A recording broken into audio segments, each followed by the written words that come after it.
नमस्कार, मैं हूं निलोफर अंसारी और आप देख रहे हैं वैष्णव न्यूज अपडेट। आइए रुक करते हैं आज की बड़ी खबर की ओर।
दिगंबर जैन मंदिर के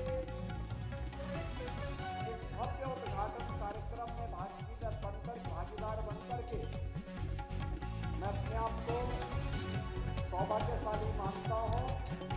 मैं इस अवसर पर समिति के सभी पदाधिकारियों के प्रति हृदय से आभार व्यक्त करते हुए भगवान ऋषभदेव के शरीर और भगवान महावीर तक की 24 जैन तीर्थंकरों की पावन परंपरा को कोटि कोटि नमन करते हुए आप सबका मैं हृदय से अभिनंदन करता हूँ।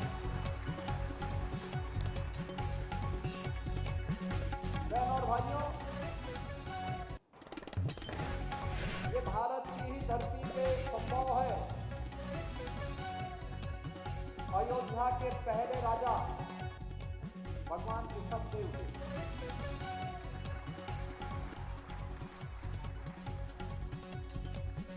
और भगवान ऋषभदेव की जो परंपरा आगे बढ़ी, उसी परंपरा में कई पीढ़ियों के बाद भगवान श्री राम का जन्म हुआ। उसी परंपरा में गंगा मैया को धरती पर लाने वाले महाराज भगीरथ से पैदा होते हैं। उसी परंपरा में परम गौभक्त महाराज दिलीप पैदा होते हैं। और वही परंपरा है भगवान राम के बड़े पुत्र लव, जिन्होंने श्रावस्ती को राजधानी बना करके इस क्षेत्र को एक नई गति दी।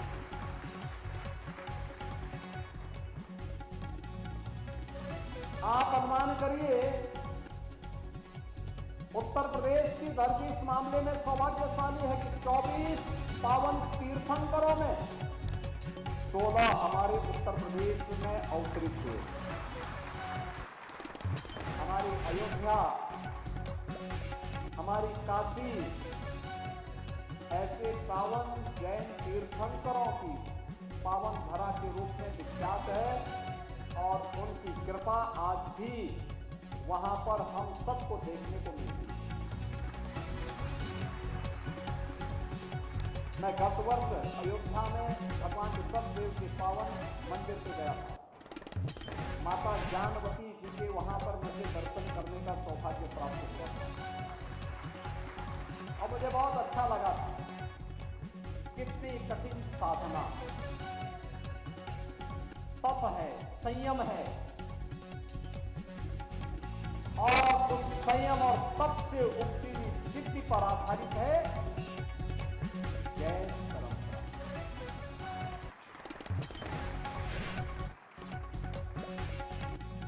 कितना महत्वपूर्ण है जीवन को शुद्ध बना करके, तपा करके कैसे हम जन्म जन्मांतर के रहस्यों को और चराचर जगत के रहस्यों का उद्घाटन कर सकते हैं। ये अपने देशों के माध्यम से जैन परंपरा से जुड़े हुए हमारे संतों ने, साथियों ने और इस परंपरा में रमे बसे उन सभी अनुयायियों ने अपनी साधना से, अपने तप से इसको बनाया। और जब हम श्रावस्ती की बात करते हैं तो पौराणिक काल में ही इस श्रावस्ती के राजा जितारी के परिवार में उनके पुत्र के रूप में तृतीय जैन तीर्थंकर के रूप में भगवान शंभोनाथ का जन्म होता है। ये वही तरह है जो तृतीय जैन तीर्थंकर भगवान शंभोनाथ की जन्मभूमि के रूप में भी और आज इस धरा पर दिगंबर जैन मंदिर में कितना भव्य स्वरूप है, कितना अच्छा वातावरण बनाया है। इसके सौहार्दपूर्ण वातावरण में इस मंदिर के लोकार्पण कार्यक्रम के साथ मुझे जुड़ने का अवसर प्राप्त हुआ है। मैं इस अवसर पर आयोजकों को हृदय से बधाई देता हूं, अपनी शुभकामनाएं देता हूं। बहनों और भाइयों, हमें सब इस बात को ध्यान में रखना होगा कि भारत की इस परंपरा ने हमेशा इस बात पर विश्वास किया है और विश्वास उनका था। धर्म के बारे में उनका मत कोई भिन्नता नहीं, एक ही बात था, यानी लक्ष्य सबका एक है, मार्ग अलग अलग हो सकते हैं और उन मार्गों का अनुसरण करते हुए हर जैन अनुयायी भारत की सनातन परंपरा का पालन करते हुए मजबूती के साथ उसको मजबूती देने में हमेशा सहयोगी रहा, पूरी मजबूती के साथ उसको आगे बढ़ाने में अपना योगदान देता रहा। भगवान ऋषभदेव अयोध्या के पहले राजा से प्रारंभ होते थे। जड़ भरत भी इसी परंपरा में चलता है। यानी कितनी सर्वश्रेष्ठ परंपरा है। उन लोगों के लिए कल्पना है जिन्होंने कभी शांति और संयम का परिचय नहीं दिया, जिन लोगों के पास थोड़ा सा वैभव आया नहीं कि उनकी गर्मी सामने आने लगती है और लोगों की शांति को छीनने का प्रयास करते हैं।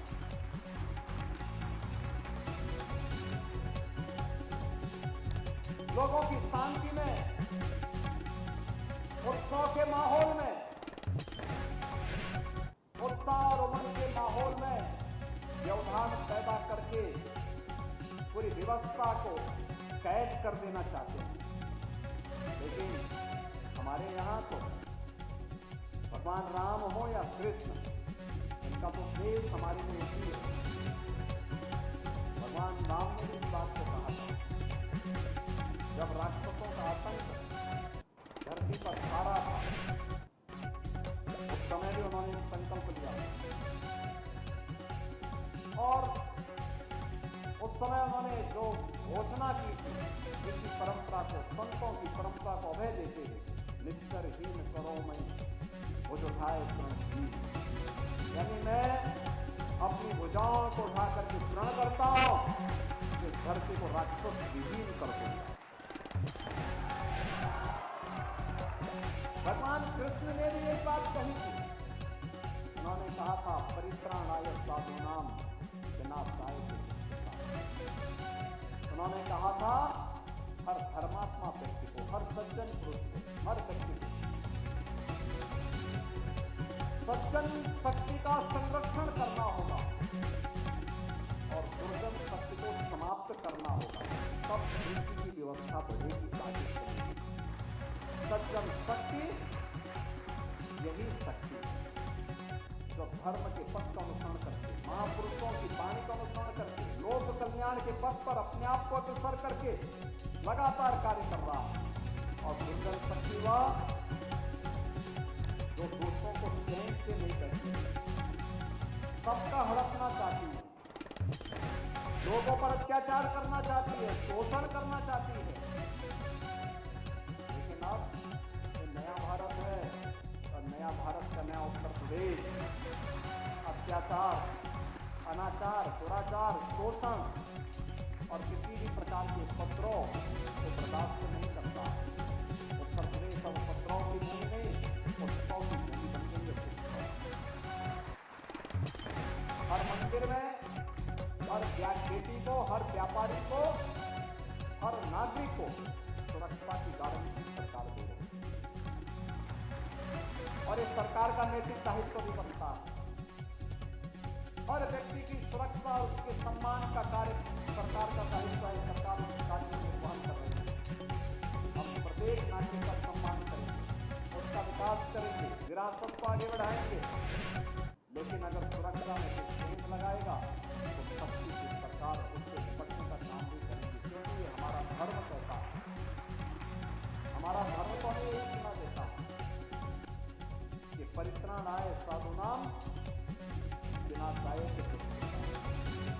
और उसी परंपरा के साथ आज मुझे श्रावस्ती दौरे के दौरान भगवान शंभोनाथ की पावन तपोस्थली पर, उनकी पावन जन्म की भूमि पर और उनके स्वयं के राज्य की भूमि पर एक पावन मंदिर में नमन करने का अवसर प्राप्त हो रहा है। मैं आयोजकों को हृदय से धन्यवाद देता हूँ। आप सबके प्रति अपनी शुभकामनाएं देता हूँ। आपको विजयादशमी की मंगल में शुभकामनाएं देता हूँ और